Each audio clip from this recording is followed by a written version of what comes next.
Good morning, lovely people. Welcome back to another weekly weigh-in. Oh God, where's time going? It's just going so quick.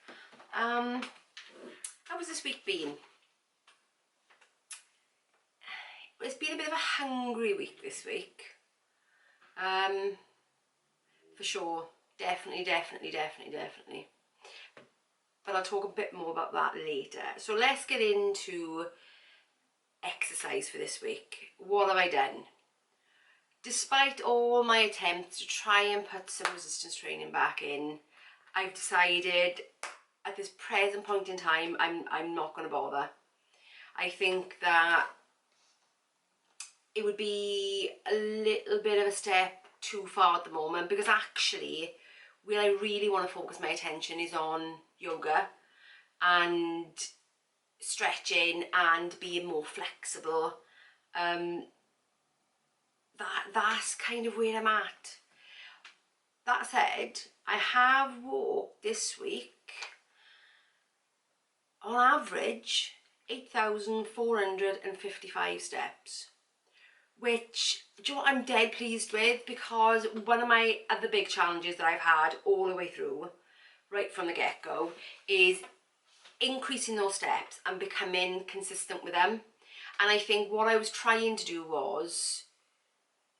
is try to do too much. I was trying to do the resistance training and the yoga and get the steps in. And I think even though I preach about small steps, building routines, I kind of probably wasn't taking my own advice, or I thought that I'd been sort of trying to put these things in long enough. By starting them, that was enough. And I think I've realised this week that it's not enough just to start these things and do them half-heartedly. So this week and last week, walking was a priority. So I've decided to make walking a priority over trying to put in some resistance training. Also, I've been back at work. I'm sitting in a new location. It's been playing hell with my back, to tell you the truth. So resistance training was out for that reason as well, which really highlighted more that I need to really focus on the yoga and the stretching and strengthening my body that way before I really start putting it under any more, I don't suppose, load than it's already under. Because let's face it, when you're carrying excess weight, whether it's even only a stone over where you need to be, it does take its toll, and it does put pressure on your body, and I've had pressure on my body ever since I was a kid. So being kind to myself, I've decided to completely knock the resistance training on the head for now. And I think that was a good choice, because it's enabled me to be consistent with my steps, which I think that low level cardio is probably more important for me and for my cardiovascular system and for my heart than doing the resistance training. In fact, I went to Cardiff, my daughter, yesterday, and we'd booked a table at Yo Sushi, and we were in Primark, and it was like, we've got to get there. We're gonna miss our table booking. So we thought, right, we leave now. So fast-paced walking was an understatement for what we did to get from from Primark to Yo. If I think we'd gone any faster, we would have broken out into a jog. That's how quickly we were walking. Now, if I had tried to do that at the beginning of my journey back in January, I actually don't think I could have done it. I think that I would have been really out of breath. I think I would have had to have slowed down. I don't think I could have even gone that fast. But I did it. I did it at a really good pace, actually keeping up with my daughter, who's literally 25 years younger than I am. And I got there without being out of breath, without having to stop, without having to slow down. And I think that was the first real time that I've realised how much the walking has benefited me. since starting this journey, because you just think walking, oh, I was just walking, but you don't realise how much it benefits your system. So I think that was a little bit of an eye-opener for me. And also, but the one thing that did hurt was my back after this desk situation. So that probably highlighted to me that I really needed to focus on the yoga rather than focusing on the resistance training. I think the resistance training can come later. I know they talk about building muscle helps you to lose more weight because muscle burns more than obviously fat does per pound. But I think for me currently where I'm at, where I've still got 60 pounds to lose, I think it's not a priority.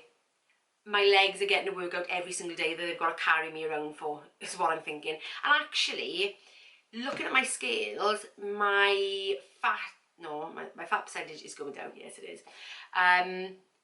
But my muscle weight isn't, it's staying quite consistent. So as long as I'm not losing the muscle at the moment, I think I'm quite happy with that.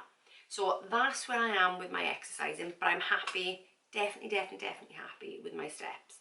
Consistently over 8,000 for 2 weeks on the trot now. So I'm dead happy with that.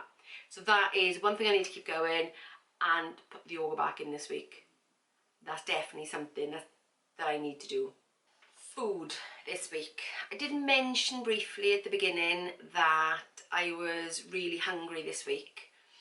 I'm on the 3rd week into my new 12-week cycle, and this time I decided to put regular diet breaks in. I did try them at the end of my last 12-week cycle, and they did seem to work and benefit me a bit more. So whereas normally I would have had to have dropped down my calories in order to continue the weight loss, I haven't had to do that, which was really quite interesting for me, because whenever I've been on a weight loss journey previously, cutting the calories consistently down and down and down was the way that I'd lost it before. I mean, because I have come within a stone of my target once before in my life. But because of the way I lost it, because it was that constant decline of calories, that by the time I got there, I was hungry all the time, I was fed up, I was lacking in energy. I just had enough. It didn't feel like a lifestyle change. It didn't feel like I changed really any of my habits. It just felt like I was on this torturous journey to an end. And by that point then, new things came into my life, which kind of took over. And the diet, which is what I was on, went out the window. Completely gone. Fell back into old habits, and the weight piled back on and on and on until the point where I was actually heavier than when I started. So my thing is not to ever be in that position again. So this week, leading up to my diet break, which is starting today, I've been getting consistently hungrier as the days have gone on, and I recognise that feeling all too well from that particular diet that I did, that my body was starting to say, well, actually I need more to function. And the truth is, when you're in deficit, it is true, your body does actually need more to function and sustain you, and that's why being in deficit helps you lose the weight. So there's no revelation there, everybody knows that, but it does have its effect, and it does take its toll on this body. It does make you tired, it does make you have less energy, it does sometimes. And the one thing I've noticed this week is a steady decline in my moods, and that's what brought me on to starting the diet breaks in the beginning, was that consistent drop in moods, drop in energy, increase in hunger. So that's kind of where it led me to in the beginning. So I've noticed that as the week has gone on. So what I did to combat that slightly was to make sure this week that I was definitely eating more filling foods. I think it got to Wednesday, I'd come home from work, I planned on having something, a little bit lighter in the evening to eat, and I was just so hungry. I thought, right, if I have that, I'm not gonna, I'll feel full, but I think it'll start the next day off feeling hungrier, or it'll have a knock-on effect, or I feel that it's not really what my body needs. So I decided very quickly to change tack. I made burger and chips, which took me right up to my calories. In fact, it may have taken me about 10 calories over my daily total, but I think it was what I needed. I think it would have been all too easy to have gone with my original option and had some calories left and then used that for a snack. But I still don't think I would have been satisfied by the end of the night, and I still don't think you would have done anything to bring my moods up. So I changed tack halfway through the week and decided to put more filling foods into my diet. And that did work, without a shadow of a doubt, changing that. Because I think sometimes, especially for me, I'm a kind of all or nothing person, so I'll plan for the week and then I'll be like, oh, I've got to stick to it. But I'm actually being a little bit more kind to myself and realising that actually you can be flexible. You can change things if you need to. If your body is telling you something, change it. And that's not something I've ever been able to do before. But this time, for some unknown reason, it's different. I say for some unknown reason, it's not for some unknown reason, it's because of this book. I know I keep talking about it, but it changed my life. I don't know what else to say. So I'm a bit more kind to myself. I use my calories, even to the point where, and I think this was where it shows how my mindset, get my words out. This is where it shows how my mind has shifted from my old way of thinking about things. It was like yesterday, I planned on being in all day, filming out what I ate in a day. So that would have been some really good healthy choices, and it would have been well within calories and all that. But then my daughter said to me, do you fancy going shopping in Cardiff? And I was like, yeah, let's go. So I had breakfast in a bit of a rush, so nothing too filling. I had hot cross bun. You'll see this because actually I've filmed it. In fact, you've probably already seen it. So what am I talking about? Because it would have come before this video. Anyway, so I had a hot cross bun for breakfast. I then rushed out the door, went to Cardiff, which I knew would involve eating out somewhere on the way to Cardiff. We booked the table at Yo, as I said, because we do love Yo sushi.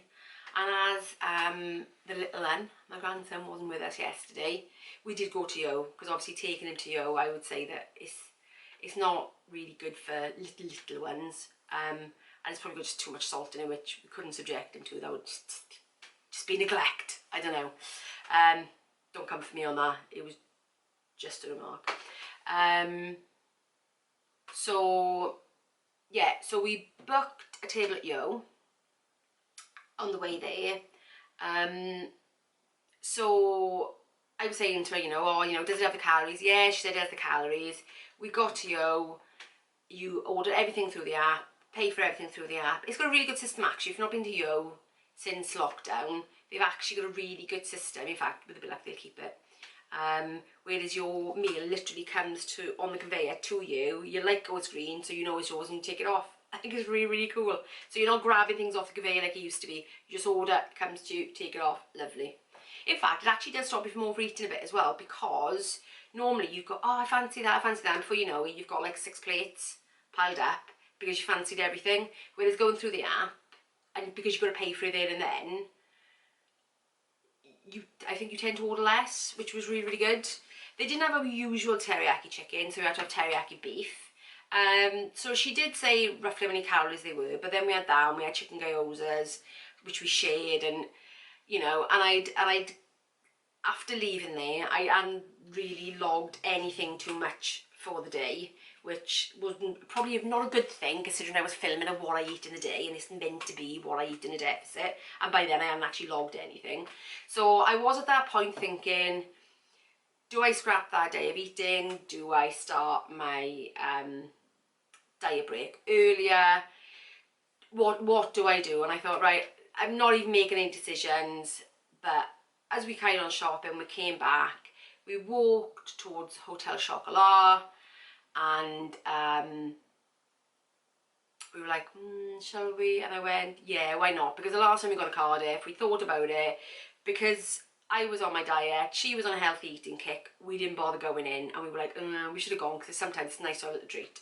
So anyway, we went in, and I said, right, we're going to do it. We're going to have 3 packs of £10, you pick one, I'll pick one, and we'll pick one to share. So literally on the way home in the car, we opened that sharing pack, and ate one on the way home. Then I got in and I got coffee and ate another one. At that point then, so my daughter looked at me and said, oh, are you starting your diet break early? And I was like, no, let me get my app and let's count everything up. And actually, it was like 5 o'clock. I was only cooking for myself that evening anyway, and I counted everything up, and I actually still had about 500 odd calories left, and I wasn't particularly hungry. So I thought, well, actually, I know what I'm gonna get a flatbread out the freezer, I'm gonna make a flatbread pizza, come to 300 odd calories, which meant that I actually went from what in the past would have been either feeling denied kind of day, or blow it day and just eat whatever I want because I feel like I've gone wrong. It went from the either or, which I would normally be at, to a, oh, well, actually, I've done what probably most normal slim people would do. I actually went out, I was able to enjoy myself, I came back, I wasn't particularly hungry, I ate something that was enough to satisfy my hunger, because obviously I'd eaten something that was higher fat during the day, and it still kept me underneath my calories. Like I said, I think I was something like 170 calories under yesterday, which I think was really, really interesting mind shift, and goes to show that actually doing what I've been doing the practicing, doing the actual witnessing of myself, and sitting there thinking, well, actually, let's eat until I'm full, let's not think anything about it, let's just see where it lands later. And I think doing that a bit more intuitively, maybe, I think really helped. I think doing this work every day, making sure that I start my day off right, that I still do my meditations, that I'm reminding myself on a daily basis of what my goals are, because I think that's really important, to remind yourself of what you're doing every single day. And I think by doing that and constantly saying to myself, well, actually, you know, if I want to do something that's outside of what I planned, well, why are you doing this? Do you need to do that? And it's now become a bit of a habit, so I was able to actually stick to it rather than go one way or the other. So eating this week has been, I mean, I've literally ate up to calories this week. So my average daily calories has been 1,611, where my daily calories is on 1,650. And I would turn around and say there's probably some things that I didn't include this week.